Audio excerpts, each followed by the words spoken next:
Hi friends, welcome to our channel. இன்றைக்கி நம்ம peanut butter எப்படி செய்கிறதுன்னு பார்க்கலாம். அதுக்கு தேவையான அளவு வேர்க்கடலை எடுத்துக்கோங்க. வேர்க்கடலை எடுத்ததும் ஸ்டவ் ஆன் பண்ணிவிட்டு ஒரு பேன் வச்சு, பேன் சூடானதும் நம்ம எடுத்து வச்ச வேர்க்கடலை அதில் ஆட் பண்ணிக்கலாம்.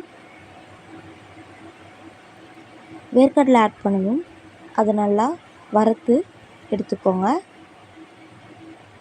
வறுத்து எடுத்ததை தோல் நீக்கி எடுத்து வச்சுக்கோங்க.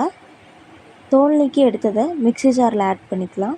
அதை நல்லா அரைச்சி எடுத்துக்கோங்க. அப்புறம் சுகர் பவுடர் கொஞ்சம் ஆட் பண்ணிவிட்டு அதையும் நல்லா அரைச்சி எடுத்துக்கோங்க. அப்புறம் ஆயில் கொஞ்சமாக ஆட் பண்ணி அதையும் நல்லா அரைச்சி ஒரு திக் பேஸ்ட் வர அளவுக்கு அதை நல்லா அரைச்சி எடுத்துக்கோங்க.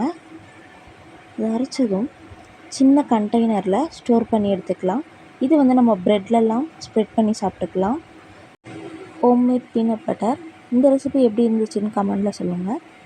தேங்க்யூ ஃபார் வாட்சிங்.